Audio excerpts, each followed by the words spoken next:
All right. Good afternoon, everyone. Good afternoon, everyone. This is Paul Pennell with Urban Design Partners.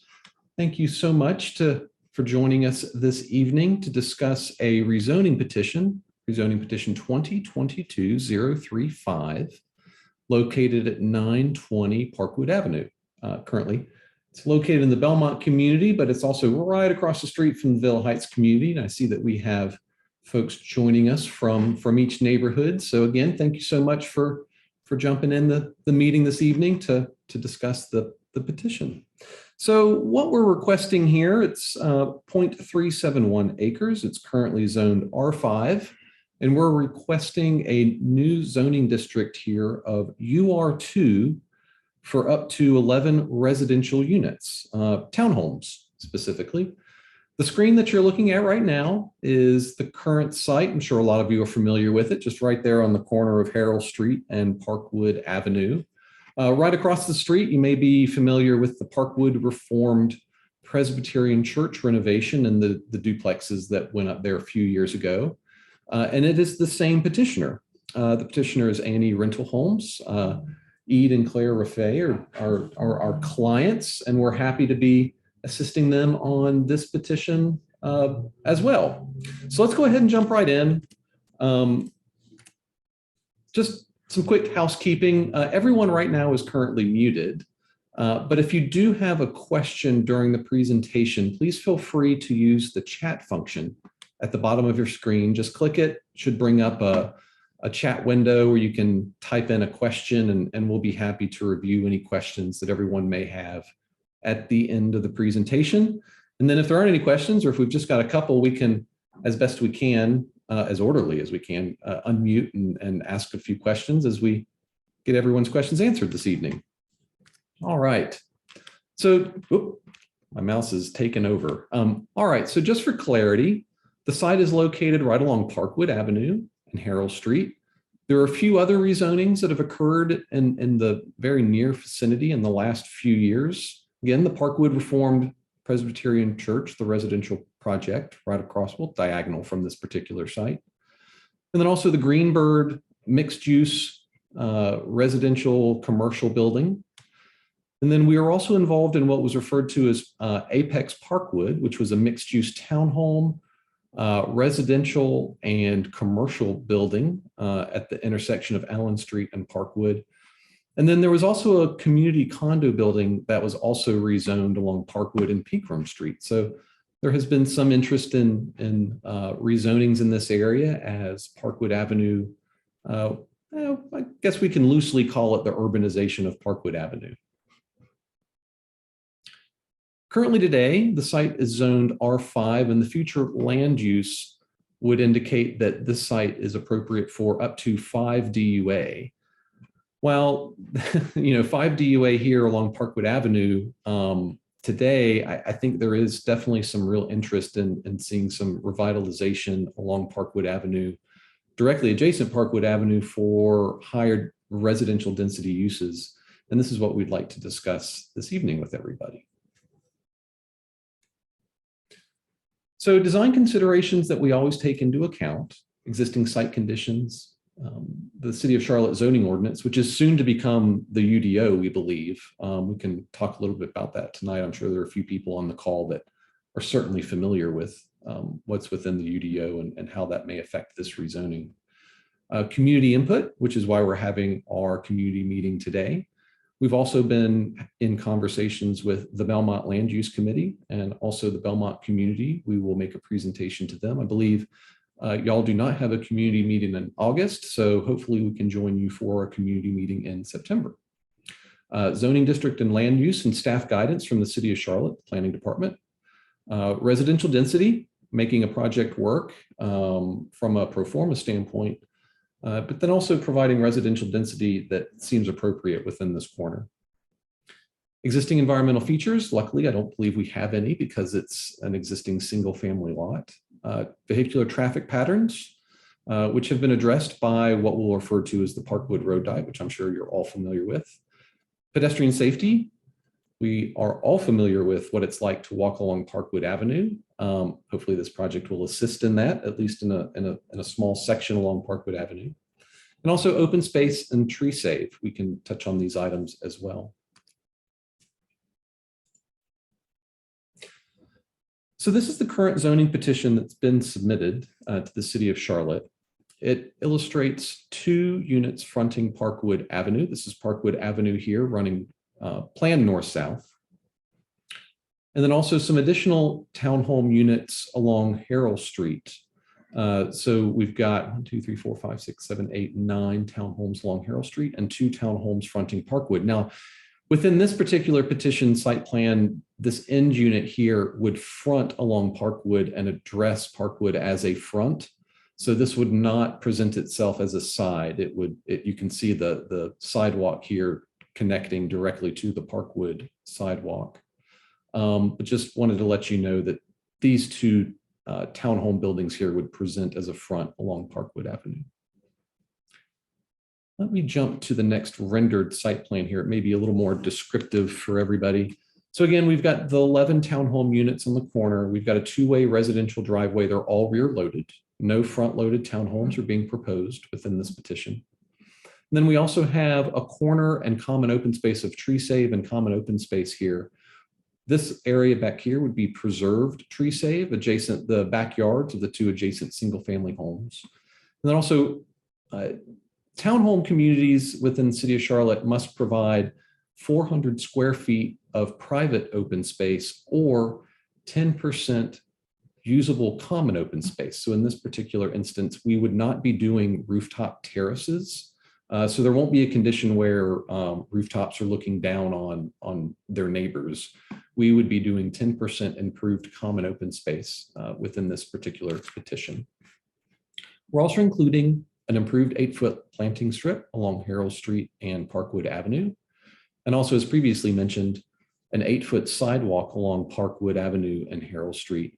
It's also worth noting that while there is a 2-way residential drive alley providing rear access to the 2-car tandem garages, there is no driveway connection to Parkwood Avenue. So any cars would need to utilize the rear alley and come back to Harrell Street to get back to Parkwood Avenue.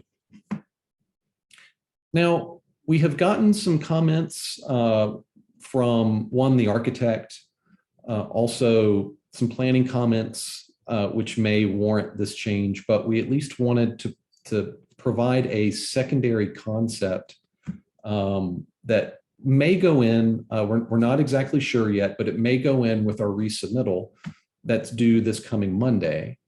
And that would be limiting the number of townhomes that are fronting Harrell Street. In this particular instance, it would be 4 townhomes fronting Harrell Street. And then it would be 5 townhomes fronting Parkwood Avenue. And this would create a more urban townhome streetscape along Parkwood while limiting additional residential units along Harrell Street. So this is a concept we'd actually really appreciate some feedback from the community tonight. If there's one that they prefer over another, definitely prefer feedback on this. So be thinking about this, and we appreciate any consideration or ideas that you have related to this concept. We can come back and visit this in just a couple minutes. So the architect involved in this particular petition is Cluck Architecture. They were involved, they were the architect that provided the building renovations for the Parkwood Reformed Presbyterian Church building itself. They were also the architect for the Berry Street townhomes, which is down the street along Parkwood and at the end of the plaza. They're the 3-story, really dark, not quite black, but really dark, really dark townhomes at that location. EAD is asking for the architecture and the design of the buildings to follow the architecture for the duplexes that are across the street, just so that there's some continued synergy between that architectural look and the proposed townhomes at this location. So this is let me jump back. So this is the front elevation that would present to Parkwood and Harrell. And then this is the rear elevation that would present inward towards the 2-way alley. So with that, we wanted to provide some clarity on milestones moving forward and how we're anticipating this zoning petition moving forward through City Council. Tonight, August 8th, we're conducting our community meeting. Again, thank you everybody for attending. We do have some comments that we need to respond to from City of Charlotte. We'll be revising our site plan and resubmitting. So we believe that there's going to be another round of review and revisions prior to the City of Charlotte deeming the petition ready to go in front of City Council for its public hearing. So right now we're anticipating that public hearing date to be October 17th. We would think zoning committee would be on November 1st. And we're hopeful that a City Council decision vote would occur on November 21st. So the public hearing is essentially the opportunity that we have to present the petition to City of Charlotte Council. And also the public has the opportunity to show up and speak in favor and in opposition for a zoning petition. Hopefully working with Villa Heights and the Belmont community, we can all come to an agreement and work through any concerns or questions you all may have and get everyone comfortable with what's being proposed. So with that, that is actually the end of the presentation. I'm going to go ahead and open it up to questions. I see that we have right now 5 chat questions. We'll jump into that. Let me go ahead and get back to the current site plan rendering here, and we'll jump right into these questions. Oh, all right. Sorry, I got a little nerdy at the beginning. The first question from Chris is, what is DUA? So yes, currently the DUA is dwelling units per acre. And the dwelling units per acre in this particular petition, hold on, let me run through the math. We've got 11 units divided by 0.37. So it's approximately, with 11 residential units, it's 29 dwelling units per acre is the proposed density at this location. So that's what it is, DUA. Oh, and Savannah, thank you. So Savannah Page is assisting in note-taking tonight. Savannah is a colleague of mine here at Urban Design Partners.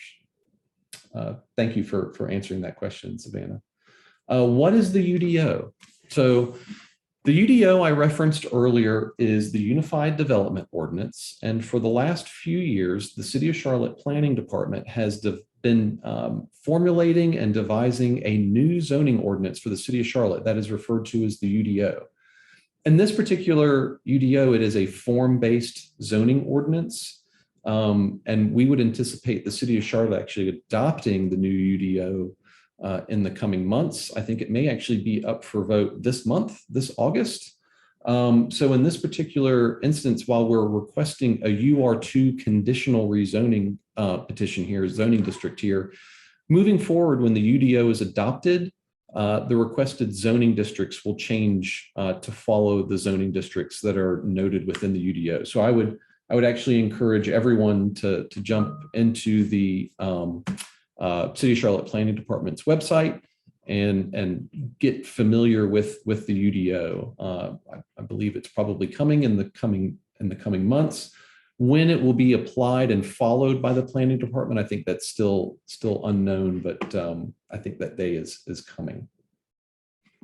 Is this going to have a look and feel similar to Church Duets? Chantel, I think I might have answered that question for you, which is why you said never mind. Yes, they will. The same petitioner on that particular project is also the petitioner here. Will these be rentals? I believe they will be, but I also think that for sale townhomes are also under consideration. If these are rentals, I know that there are some concerns about these being short-term rentals, and we can certainly work through that concern with the petitioner to see if we can incorporate some language limiting short-term rentals or restricting short-term rentals at this location altogether. We can certainly have those conversations. Does the second option allow for side-by-side garage parking? That is an excellent question. I do not know. I would need to look at Cluck's, well, actually here. No, so I think that these are also going to be tandem 2-car garages as well. So they would not be side by side. They would be tandem garages. The units are still too narrow to provide a side by side product. What square footage are the townhomes? Are they rentals or sold units? And where do they fall on price rent spectrum? I do not know yet, Chris. We can certainly have a follow-up discussion on that if you'd like. Also, we can kind of take the questions that I'm unable to answer tonight, and we'll respond directly to the Belmont Land Use Committee. And we can also revisit some of these questions that you may have during the Belmont community presentation that hopefully we'll be having in the next month or so. Speaking of the Berry Street townhomes and similar townhomes within Belmont and Villa Heights, obviously, I will take a Villa Heights perspective. I would hope you would, Chantel. Is there an idea to mitigate street parking along Harrell, especially at the gateway entrance from Parkwood? So given the, let me jump to the site plan here. Given the proximity, I think it's only about 80 to 90 feet from Parkwood Avenue. I don't think the city of Charlotte is actually going to allow for on-street parking between the two-way driveway and Parkwood Avenue. We're just too close. So I know when we worked on the Parkwood or the Apex Parkwood project a couple blocks down, a component of that rezoning was to actually put up no parking signs along the curb. So no, I don't think anyone will be pulling it off of Parkwood and there be on-street parking given the close proximity to Parkwood Avenue. What types of building materials can be utilized? I'm sure we can speak for all communities that I would like to see a consideration of elevated high-end materials versus vinyl siding. So we will be restricting vinyl siding. There will be no vinyl siding. In fact, we're specifically restricting it within the development conditions. And yes, there will be elevated building materials. As you can see, masonry will be high on the list, brick, maybe some stone, but the building materials will certainly be elevated, and that's the intent here. On the subject of building material and style, we would love to see front porches, seating areas to match the style of the street. Yes, we will be incorporating porch provisions, covered porch provisions, fronting Harrell Street and Parkwood. That pedestrian engagement and creating that pedestrian and architectural interaction between the architectural front and the Parkwood Avenue right-of-way pedestrian streetscape is important. And we will be including development conditions to accommodate that. So yes, Kelsey, we'll be addressing that within our updated development conditions. Is the petitioner willing to donate to both Belmont and Villa Heights? As EAD is investing heavily into both neighborhoods, I would like a donation consideration to assist both neighborhood associations in maintaining our volunteer efforts. We can certainly have that conversation with EAD. I know that signage and different types of, I actually look forward to hearing what y'all are planning in Villa Heights and Belmont community as well. Different types of community investments and what y'all are planning in the near future. And we can certainly have that conversation with EAD related to those endeavors. Interested in the language to add in for no short-term rental. We have several Airbnbs on this block already, and it's creating a lot of noise and traffic. Yes, we will talk to EAD about that to limit short-term rentals. I know that's a concern within the community. It has bubbled up on multiple rezonings in the past, and we'll certainly take a hard look at that and develop some language that will hopefully get the Belmont community comfortable with that. Can you dive into tree save? Mainly, is there any way that the petitioner can build onto it later? I would hope not. So yes, let me jump back to the site plan here. So in the back corner that's directly adjacent the two backyard areas of the single family homes, we are proposing tree save. Now, City of Charlotte requires areas or projects that are located, let me back up. Charlotte's broken up into 3 development planning areas: corridors, wedges, and centers. Corridor is a more intense development area like your Independence Boulevard, Park Road, South Boulevard, areas like that. Tree save, while required on all projects, can be bought out of payment in lieu within those areas. Wedges, which is what this is, cannot. So proposed developments within a development wedge must provide 15% of the land area on site to preserved tree save area. Now, there are existing trees in this area. This is going to be 15% of the existing property of the 3.71 acres. So 15% of that will be reserved for tree save area. And no, future development cannot occur within a tree save area. So once it's become tree save and it's been dedicated as tree save, that's essentially what it is. It's been recorded as tree save and it's restricted from any future development within the city of Charlotte. Let's see here. Oh, I see, Chris. I think I skipped your note here. We have several examples in the area of rentals gone wrong. The Airbnbs can be problematic. Again, we'll talk to Ede about that, and we'll revisit that with the land use committee and Chantel over in Villa Heights. We'll get that addressed. Have you been able to talk with or been in touch with any of the adjacent family owners? I have not personally. We have not heard from them. I don't know if any of them are actually attending tonight. We did reach out to them with the typical mailer, but no, Paul, we have not gone and knocked on their doors. Chantel, one last question from these. No, you're not bombarding us at all. Thank you for your, oh, hey, Chris, great, okay, wonderful. Great to hear you're here. I know that there is a pre-existing building with trees and possibly plants. Would Ede consider offering Belmont or Villa Heights to take some of the plants to replant at the school, community garden, or other lot? I'm sure he would. Yeah, we can absolutely coordinate on that. I'm sure that's something that he would certainly be interested in and assisting on. So with that, that's actually the last of the chat questions. I'm wondering if anyone may have any questions that they would like to ask, if they would like to go off mute.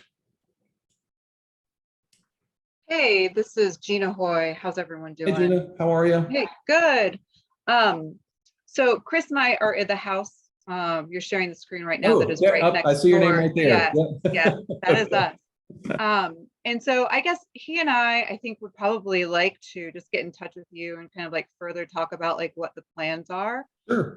Just to have like an understanding of, just a better understanding of everything and kind of like what the impact will be for us going forward.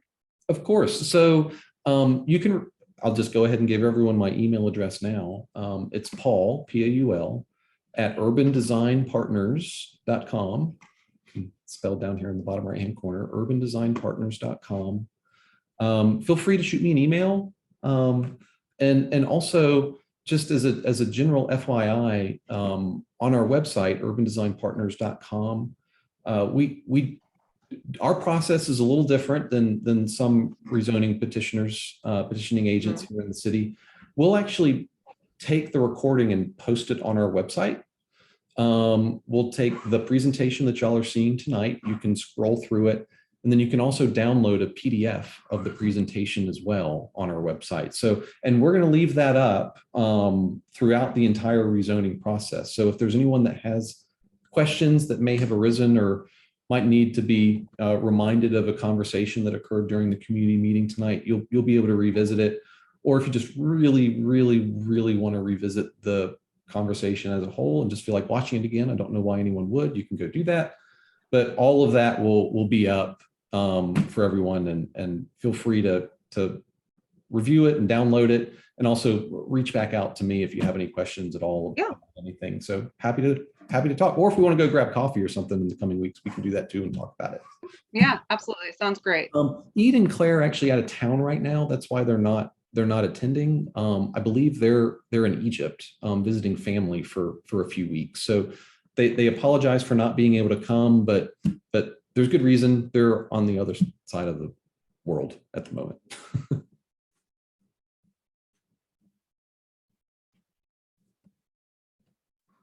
Right.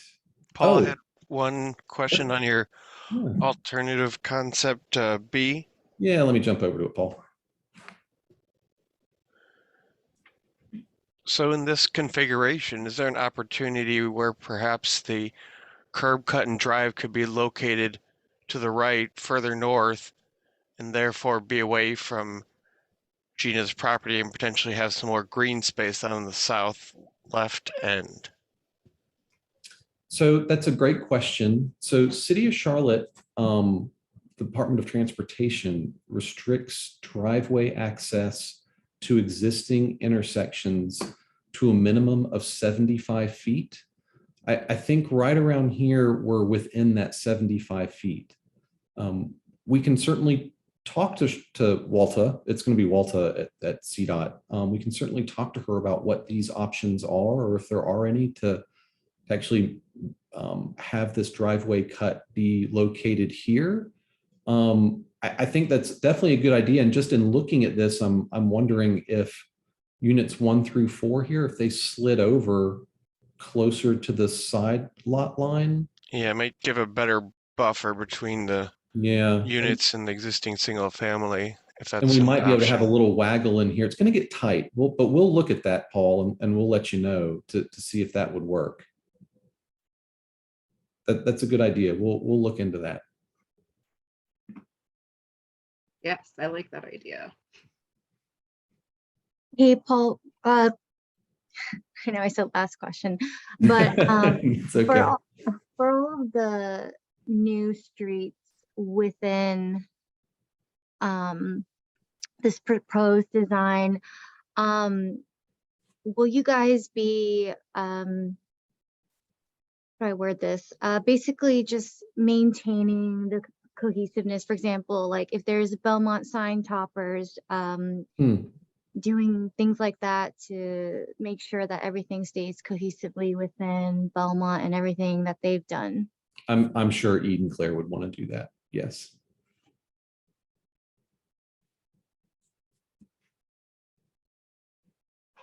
I have one, this is Gina. I have one more question, and I don't know if this has anything to do with you or if it's more like on the building side.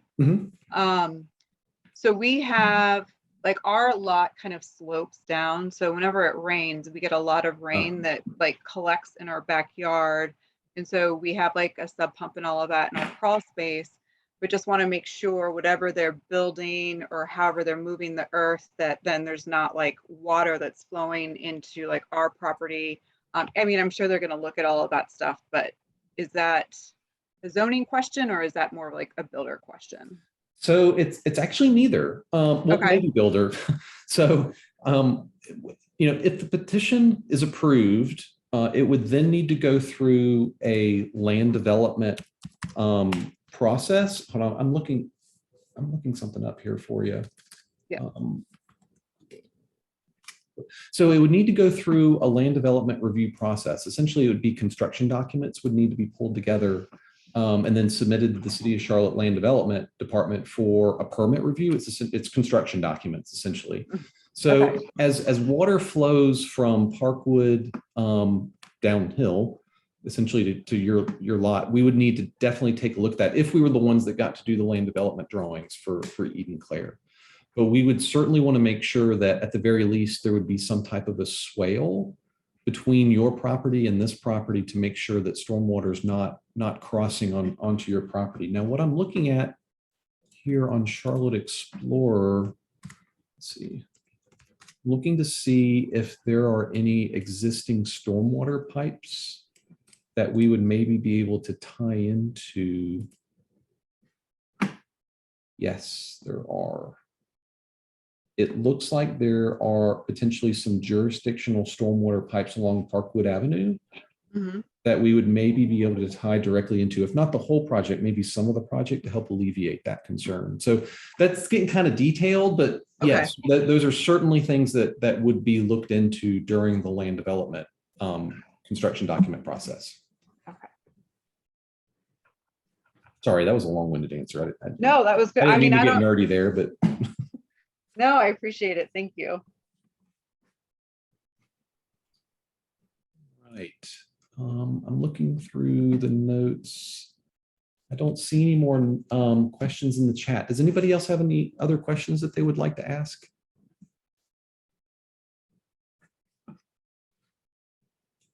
All right. Well, it's just a bit after 6.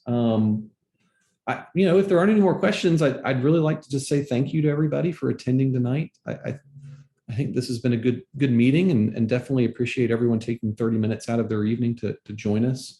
There will be more follow-up conversations on this one, I'm sure. We'll be presenting to Belmont in a couple months. Again, if anybody has any questions, just feel free to reach out. We'll keep everyone in the loop as best we can. Again, Paul at urbandesignpartners.com is my email address. And all of this information will be posted on our website, maybe even as soon as tomorrow.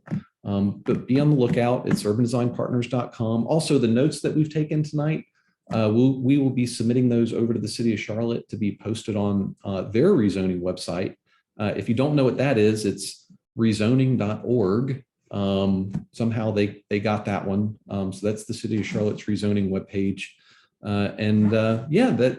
Everything will be posted online within the next couple days over at the city, probably us tomorrow. But again, thank you everybody for attending tonight to discuss Rezoning Petition 2022-035. And it's great to see everybody. I hope you all have a wonderful meeting or evening. Thank you. Thanks.